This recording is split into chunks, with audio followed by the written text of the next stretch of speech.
Nous sommes dans une semaine de décision, nous prenons des décisions par rapport à nos finances personnelles. Et je crois que plusieurs vous avez été bénis, en particulier hier. On a passé un temps spécial dans la présence de Dieu où je crois que Dieu a déversé beaucoup de révélations dans la vie de plusieurs personnes, une sagesse plus grande, une intelligence plus grande. Et plus on s'approche de lui, je crois, et plus sa sagesse descend sur nous, le Seigneur nous enveloppe de sa gloire. Et sa gloire est tellement merveilleuse et elle vient répondre à tous nos besoins aussi. Dieu s'occupe des choses très naturelles. On a parlé pendant plusieurs jours de ce qui pouvait être un répulsif pour la prospérité, pour l'abondance.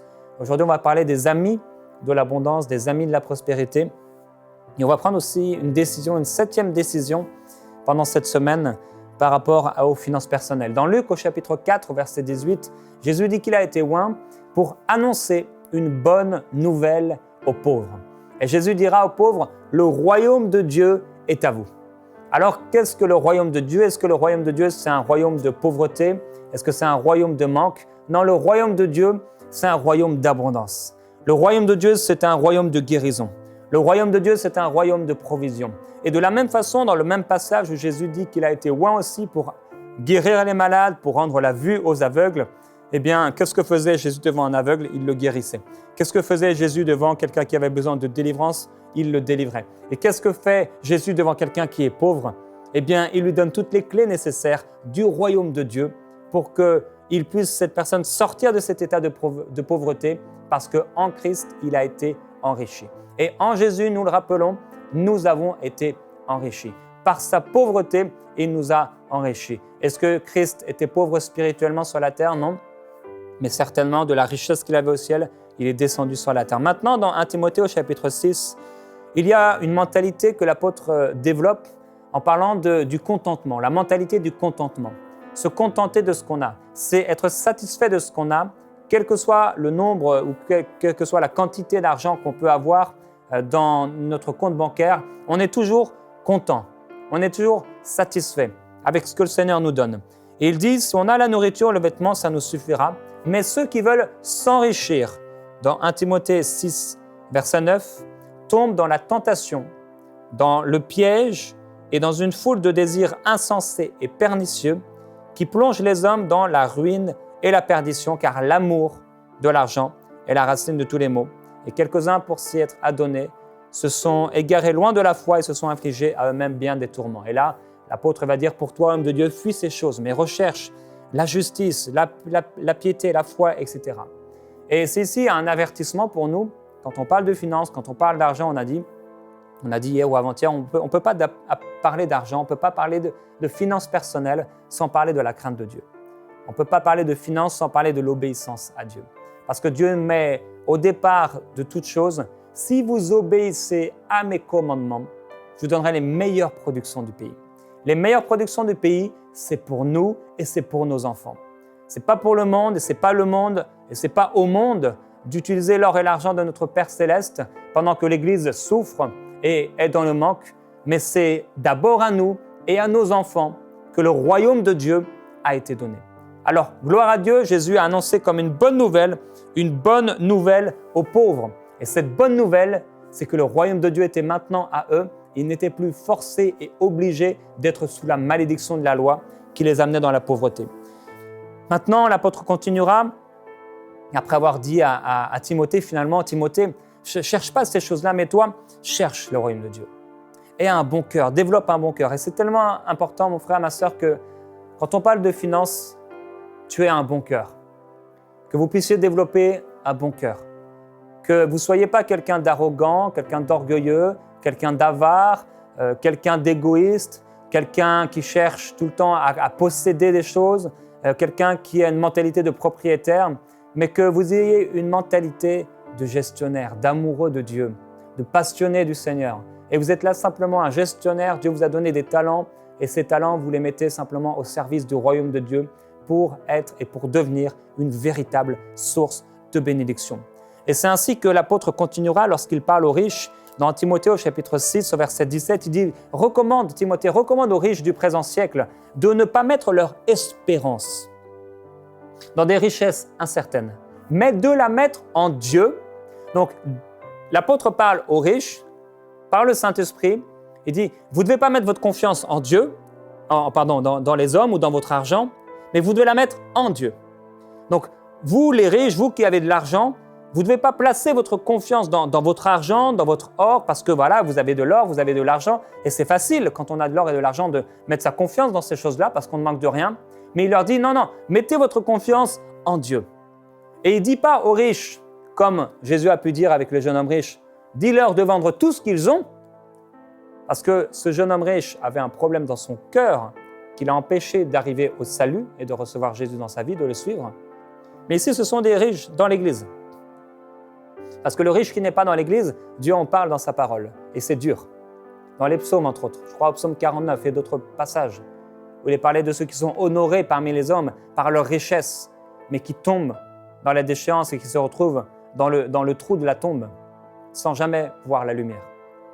Maintenant, ici, il est parlé des riches dans l'Église.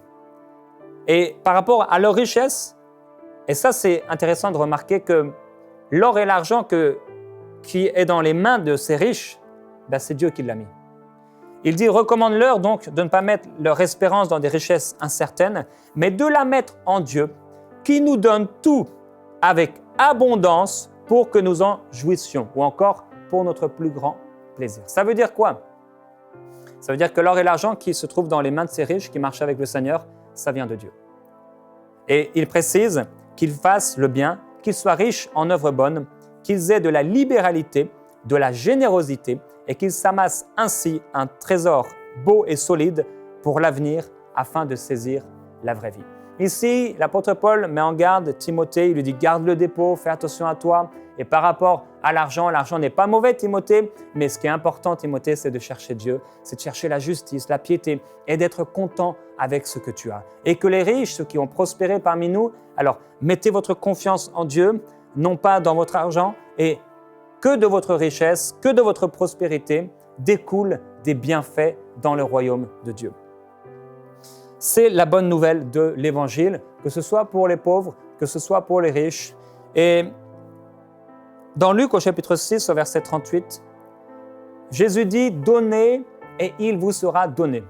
Si vous avez besoin de finances, Jésus donne ici une recette, une clé, « Donnez et il vous sera donné ». On versera dans votre sein une bonne mesure, serrée, secouée et qui déborde, car on vous mesurera avec la mesure dont vous vous serez servi.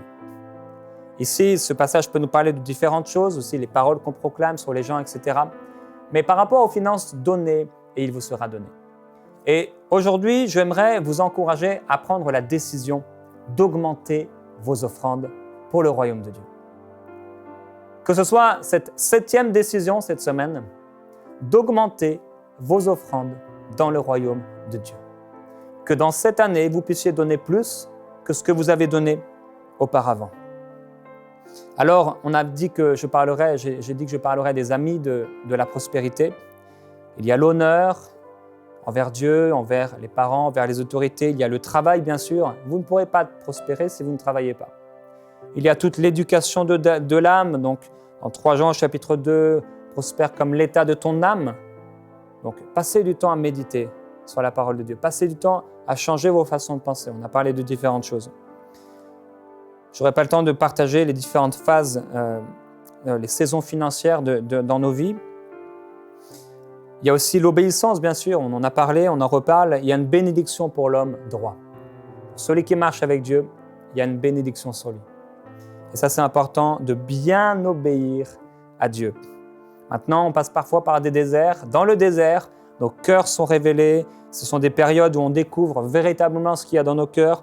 Et dans le désert financier, quand on manque d'argent, quand on manque de finances, eh bien, ce sont des bons moments aussi où on peut se mettre devant Dieu et s'humilier devant lui et lui dire « Seigneur, mais même si je suis dans cette situation, je t'aime. Et tu es pour moi mon plus grand bien. » Et Dieu, alors, il fera pleuvoir sur vous alors que vous donnez, alors que vous semez. Il vous donnera des semences toujours plus et vous deviendrez une source de bénédiction. Maintenant, il y a quelques conseils par rapport aux offrandes. Déjà, des types de personnes que nous pouvons bénir. Et dans cette décision d'augmenter vos offrandes en cette année, je veux vous encourager aussi à donner à différents types de personnes. Parfois, les gens disent « Ok, moi je donne ma dîme à l'église » et c'est tout ce qu'ils font. c'est pour eux une sorte de loi. Ils donnent leurs 10% et ils sont sous une sorte de loi. Parfois, ils font ça par obéissance, parfois, ils font ça par amour et c'est la meilleure des choses. Mais l'amour ne vous poussera pas à donner 10,00%. L'amour vous poussera toujours à donner plus. Et on peut donner à l'église et c'est bien, il faut donner à notre église locale, ou ce qu'on appelle notre église locale, puisqu'on sait que l'église, c'est avec un grand E. Mais il faut aussi donner dans des œuvres et surtout donner selon ce que la parole de Dieu nous dit. Parce que c'est toujours ça le but de notre vie. Et par rapport aux finances, c'est important de le rappeler. Selon la parole de Dieu, il y a différents types de personnes à qui on peut donner. Dans 1 Timothée 5,8, la Bible va nous parler de donner à notre famille. Si quelqu'un n'a pas soin des siens, il est pire qu'un infidèle. Et si vous donnez à droite et à gauche, mais que vous ne donnez pas à votre famille qui est dans le besoin, alors vous êtes pire qu'un infidèle, il faut changer d'attitude. Si vous laissez vos parents mourir alors que vous avez de l'argent et qu'ils sont en train de mourir de faim, ce n'est pas normal. Donc, donner à notre famille, ça, selon le cœur de Dieu, c'est ce que Dieu veut. On retrouve ça dans le Nouveau Testament encore. Donner à nos parents, donc la famille, nos parents, Matthieu 15, 5, 6, on voit encore, il faut donner à nos parents. Les pharisiens étaient là, ils prenaient l'argent des gens et non, c'est pas grave, si vous ne donnez pas à vos parents, donnez au temple et ils se servaient, c'était des voleurs. Il faut donner aux parents. Il faut donner aussi aux pauvres. On voit, Galates chapitre 2, verset 10, Proverbes 28, 27, ils nous recommandèrent seulement de nous souvenir des pauvres. Et l'apôtre Paul dira, ce que j'ai bien eu soin de faire. Donc, les pauvres, c'est un autre type de personnes à qui nous pouvons donner. Aussi, les opprimés, les captifs. Psaume 146, verset 7, ça peut être des femmes battues, des enfants abandonnés, etc. Les veuves, les orphelins. Jacques chapitre 1, verset 27, un puissant verset. Galates chapitre 6, verset 10, pratiquons le bien envers tous, mais surtout envers les frères en la foi. Donc, les veuves, les orphelins, mais aussi envers les frères en la foi, premièrement. Donc, il y a aussi nos enseignants, nos parents spirituels, que celui à qui on enseigne la parole donne une part de tous ses biens à celui qui l'enseigne. C'est le seul passage dans la parole de Dieu où Dieu dira « On ne se moque pas de Dieu, ce qu'un homme aura semé, il le récoltera ». Et là, c'est important, s'il y a des gens qui sont pour vous des bénédictions, s'il y a des enseignants, donc vos pasteurs, des gens qui vous enseignent, il faut leur donner, c'est un principe biblique. Les ministères, d'une manière générale, on peut voir dans plusieurs passages que je n'aurai pas le temps d'énumérer, mais on peut voir qu'il faut, par exemple, juste un, dans Tite au chapitre 3, verset 13, « Aie soin de pourvoir au voyage de Zénas, le docteur de la loi, et d'Apollos, en sorte que rien ne leur manque. » Et il faut que rien ne manque à ceux qui servent le Seigneur. Aux chrétiens, Galates, au chapitre 6 et au verset 10, on l'a rappelé. Maintenant, il y a une façon de donner les offrandes. Je vais vous encourager à donner à plus de personnes, donc aux pauvres, aux veuves, aux orphelins. Il y a des associations qui existent. Donnez, surtout dans le royaume de Dieu, vraiment, donnez à des associations qui sont chrétiennes. C'est tellement important. Il y en a. Il y en a qui s'occupent des chrétiens persécutés. Il y en a qui s'occupent des pauvres. Il y en a qui s'occupent des orphelins. Il y en a qui s'occupent des femmes qui sont battues. Il y a tellement d'associations qui existent. Et je crois que le Saint-Esprit, si vous avez un cœur pour ça, il va vous inspirer. Faites les choses par inspiration. Faites pas les choses parce qu'il faut les faire. Faites les choses par inspiration et parce que vous aimez Dieu et parce que vous aimez les gens. Il y a des façons de donner les offrandes. Ne jamais donner sous la pression. Ne donnez pas au-delà de votre foi, jamais. Ne donnez jamais au-delà de votre foi. Donc des chèques sans provision, par exemple. Ne donnez pas par sentiment ou sous la pression. Écoutez votre cœur. Si vous êtes marié, écoutez votre conjoint, votre épouse, votre époux. Ce qu'on fait avec mon épouse depuis maintenant plusieurs années, c'est que souvent, d'ailleurs, on aura peut-être le même montant ou la même personne à cœur. Mais parfois, si l'un de nous a un montant pour une personne, on dira, voilà, j'aimerais donner pour telle personne. Et l'un dit, par exemple, moi, j'ai à cœur de donner des 200. L'autre, il dit, moi, j'ai à cœur de donner des 500. Et là, on va faire la moitié et on va donner. Comme ça, on marche dans l'unité, on marche dans l'amour et on est une source de bénédiction. Donc, faites les choses en couple si vous êtes mariés. Donnez en fonction de vos moyens. La Bible parle aussi que certains ont donné au-delà même de leurs moyens. Et ça, soyez inspirés. Si vous êtes inspirés par l'amour, il n'y a pas de problème. Donnez avec joie. C'est quelque chose d'important. Ne donnez pas avec contrainte. Ce ne sera pas un sacrifice agréable à Dieu. Donnez avec un bon cœur. Donnez sans manipuler. Donnez en espérant, mais ne pas donner seulement pour recevoir seulement. Donnez pour bénir. Donnez avec libéralité, avec générosité. Ne donnez pas le minimum, toujours le minimum. Ok, c'est l'offrande du minimum. Si vous donnez toujours le minimum, ça devient l'offrande du minimum. N'apportez pas l'offrande du minimum. Aspirez à donner, ça c'est quelque chose d'important. Aspirez à donner, frères et sœurs. Recherchez où donner aussi, dans quel terrain. Que ce soit quelque chose avec laquelle vous prenez du temps parfois. Aspirez, dans quel terrain je pourrais donner, Seigneur? Dans cette année, où tu veux que je donne? Ayez un cœur de donneur. Donnez même si vous pensez ne rien avoir, parce qu'en fait, vous avez quelque chose, et je suis sûr qu'en ce moment même, vous avez au moins une chemise sur vous. Donnez des billets de banque, parce que parfois, on donne juste des pièces, mais aussi donnez des billets de banque. Ça vous amènera à aller plus loin dans vos dons, à penser aussi plus grand, et surtout à ne pas être attaché à l'argent. Il y a des bénéfices naturels, il y a toutes sortes de choses dont on pourrait parler, mais c'est important qu'aujourd'hui, on se décide à donner. Un autre ami de la prospérité, c'est la bonne confession.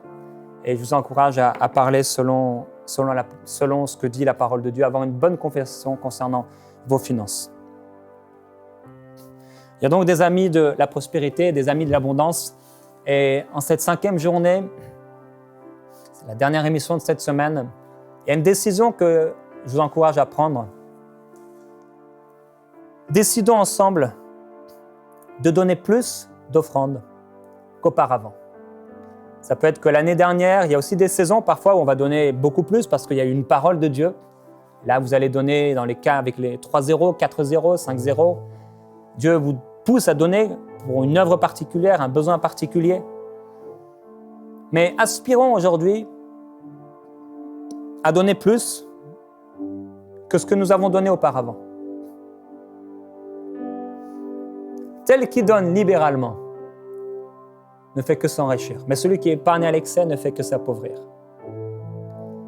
Et je crois que c'est vraiment divin. C'est vraiment dans le cœur de Dieu de donner. On a pris des décisions, on a décidé qu'on ne serait pas dirigé par l'argent. On a décidé qu'on obéirait au Seigneur, on craindrait Dieu. On a décidé qu'on serait des semeurs. On a décidé que ce serait une façon de vivre. On a aussi décidé d'être généreux. On a décidé de faire un budget, c'est important. On a décidé aussi, hier, d'être toujours inspiré par le Saint-Esprit. Rappelez-vous, l'apôtre Paul disait « Maintenant, on ne connaît plus personne selon la chair ». Ça veut dire qu'en fait, il considérait les gens non pas avec ce qu'ils disaient forcément, avec leur apparence, mais parce qu'ils avaient prié pour eux et parce que spirituellement, ils ressentaient certaines choses. Dans le cadre de nos finances personnelles, c'est la même chose. Que nos achats ne soient pas inspirés par la chair, mais que nos achats, nos investissements soient inspirés par le Saint-Esprit. C'est pourquoi c'est important de parler en langue. Priez en langue maintenant même, frères et sœurs, là où vous êtes. Adorez le Seigneur en langue, par un chant inspiré peut-être, par une parole en langue, par une prière. Oh, gloire à Jésus-Christ. Père, nous nous offrons à nouveau à toi. Ton Église, elle t'appartient. Nos vies t'appartiennent. Notre argent, en fait, c'est ton argent. Nos maisons, en fait, c'est tes maisons. Nos corps, en fait, c'est tes corps, ton corps. Tout ce que tu as mis dans nos mains, ça t'appartient déjà. Et même tout ce que nous mettons comme offrande dans ton temple, tout ce que nous donnons, c'était déjà à toi. Mais on veut te remercier aujourd'hui, Père, pour la grâce de pouvoir être participant à ton œuvre. Frères et sœurs, commencez à remercier Dieu parce qu'il vous fait participer à tout cela. Remerciez Dieu parce qu'il ne vous a pas simplement laissé là comme des robots, comme juste des sous-fifres, des gens sans importance, mais parce qu'il vous a rendu participants de la nature divine, participants de ses œuvres, de générosité. Seigneur, on veut te remercier parce qu'on est partenaire avec toi. Merci parce que tu peux traverser notre être par tes influences, Saint-Esprit, pour qu'on soit des sources de bénédiction. Je veux te glorifier parce que tu as décidé, tu as choisi de te faire un peuple acquis qui t'appartienne en propre, qui soit pour toi. Et le peuple que nous formons, Père, eh bien, tu l'utilises pour être une source de bénédiction. Père, je prie maintenant pour mes frères et sœurs vraiment, Concentrez-vous sur le Seigneur et écoutez la voix de Dieu. Je prie qu'il soit inspiré par le Saint-Esprit pour savoir à qui donner. Les pauvres, les veuves, les orphelins, les persécutés, les frères dans la foi, les parents, la famille, l'Église, les évangélistes, ceux qui vont annoncer ta parole, les enseignants, leurs pasteurs. Tant de besoins, tant d'œuvres qui existent. Et Père, je prie pour une direction spirituelle. Certes, je crois qu'on n'a pas besoin d'être inspiré à donner forcément, comme on n'a pas besoin, entre guillemets, d'être inspiré pour acheter à manger, pour se nourrir. Mais au-delà même de ça, Père, je crois que oui, nous avons besoin de ton inspiration en toutes choses. Et c'est pourquoi on veut être inspiré. On ne veut pas attendre forcément l'inspiration pour donner, mais on te demande de nous inspirer. Saint-Esprit, inspire-nous. Inspire mon ami qui écoute où il doit donner. Est-ce que c'est ses parents qu'il a délaissés? Est-ce que c'est ses enfants? Peut-être est-ce que c'est sa femme, son mari? Est-ce que c'est un membre de sa famille qui est dans le besoin? Est-ce que c'est un chrétien de son église? Une chrétienne dans le besoin? Est-ce que c'est une femme veuve ou un veuf qui est dans l'église et qui n'est plus en capacité de travailler? Est-ce que c'est l'enfant dans une famille qui est dans le besoin, qui est mal habillé? Je prie pour ton inspiration extraordinaire. Du ciel, descend dans nos vies ta grâce, tes richesses. Et je proclame, glorieux Sauveur, que le ciel maintenant s'installe dans nos situations, dans nos vies. Oui, que le ciel descende sur la terre, que le ciel descende sur nous. Que la générosité du ciel, que les richesses du ciel descendent sur ton peuple. Que l'inspiration du ciel vienne sur nous pour pouvoir donner. Peut-être un vêtement, peut-être un habit, peut-être un objet qui aidera une personne à trouver du travail ou à travailler. Peut-être aussi des pensées, peut-être des enseignements qu'on doit donner gratuitement. L'enseignement qu'on a reçu et qu'on doit partager, des conseils qu'on a reçus et qu'on doit donner, l'évangile qu'on a reçu et qu'on doit transmettre aussi. Père, je prie pour ton peuple qu'il soit inspiré à distribuer cet évangile, à diffuser cet évangile, à diffuser la guérison que tu nous as donnée. Tu as dit, imposez les mains sur la malade et ils seront guéris. Annoncer l'évangile à toute la terre. Père, on veut prendre ces choses-là et les donner.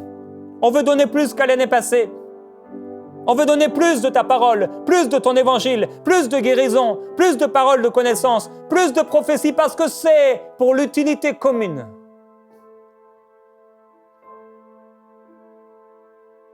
C'est ma prière, Père, en cette semaine. Plus d'offrandes. Plus d'offrandes afin que ton peuple soit béni.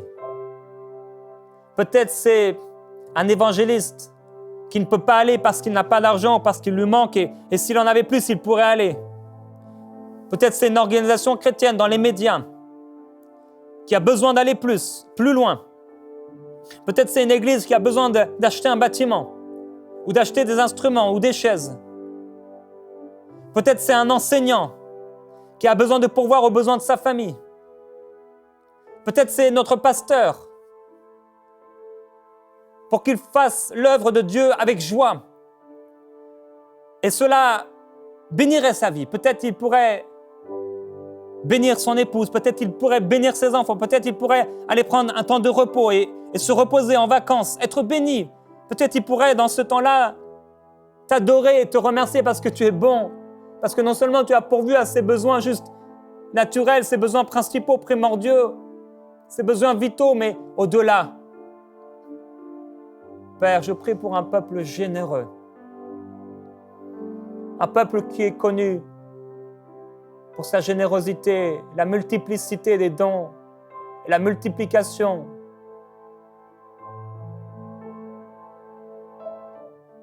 Merci mon amour et mon Dieu. Que le Saint-Esprit vous inspire. donnez et il vous sera donné. On versera dans votre sein, vous savez, c'était la poche qu'ils avaient. Ils avaient une poche ici. Et on pouvait mettre des céréales, des semences. Ça pouvait devenir gros et déborder. C'est très clair dans la parole de Dieu, que ce soit dans l'Ancien Testament, que ce soit dans les évangiles, que ce soit dans les épîtres ou les actes des apôtres et les épîtres qui ont été écrites, que le Seigneur Jésus veut faire déborder la prospérité de nos vies. C'est très très clair. Je vous encourage à donner, frères et sœurs. C'est tellement bon quand vous donnez. Il y a plus de joie à donner qu'à recevoir, a dit Jésus. Et c'est l'apôtre qui a rappelé cette parole. Plus de joie à donner qu'à recevoir. Quand vous donnez à une veuve qui est là et qui peut-être n'est plus en moyen de travailler, il y a une joie sur son visage. Quand il y a une famille, je me souviens dernièrement, j'étais dans une église et il y avait, juste en partant, je quittais la réunion et il y avait des enfants qui étaient là. Et j'aime beaucoup les enfants, il y avait une petite fille qui était là et je regardais juste ce que j'avais sur moi, j'avais un petit billet et j'ai donné à cet enfant. C'est tellement bon. Vous voyez, cet enfant, il ne s'y attendait pas. Et c'est un petit cadeau du ciel comme ça. Et c'est certain, dans plusieurs années, il se rappellera encore. Le Seigneur est bon, il m'a donné ce jour-là. C'est un petit cadeau du ciel. On peut donner et on peut faire du bien autour de nous. Et ça, c'est merveilleux. Pouvoir faire du bien aux gens. Pouvoir faire du bien. Peut-être que ce n'est pas forcément de l'argent, ça peut être, comme je l'ai dit, des conseils. Ça peut être l'évangile qu'on distribue et il faut continuer à le distribuer gratuitement, bien sûr. Ça peut être des vêtements qu'on donne à une famille qui n'a pas d'argent. Ça peut être quelqu'un qu'on voit, il est tout le temps mal coiffé, il n'a pas d'argent pour aller chez le coiffeur. Eh bien, on l'amène avec nous, on paye, ou alors on lui donne une carte cadeau si vous êtes dans un pays où ça existe, pour aller chez le coiffeur. Peut-être c'est une famille, vous voyez, le couple n'est jamais allé au restaurant. Eh bien, vous appelez un restaurant, vous leur dites, voilà, je paye pour vous, je paye pour ce couple, ils viendront à telle heure. Et là, vous leur dites, et vous les déposez devant le restaurant. Et non, je ne viens pas avec vous, tout est payé. Il y a tellement de façons de bénir les gens. Et c'est le Saint-Esprit qui vous inspirera lui-même. Comment donner et quoi donner. Et je crois que Dieu pourvoira encore à tous vos besoins, selon sa richesse, avec gloire et en Jésus-Christ. Alors, avec foi, croyez la parole de Dieu et déclarez-la. Père, merci, parce que tu pourvoiras encore à tous mes besoins, selon ta richesse, avec gloire et en Jésus-Christ. Frères et sœurs, jusqu'à la prochaine fois, donnez et il vous sera donné. Et on versera dans votre sein une mesure secouée, serrée et qui déborde. Et vous serez un sujet de joie et de bénédiction. Donnez avec joie et avec inspiration au nom de Jésus-Christ. Vous êtes bénis de toute bénédiction en Christ. Envoyez-nous vos sujets de prière à prière@enseigne-moi.com.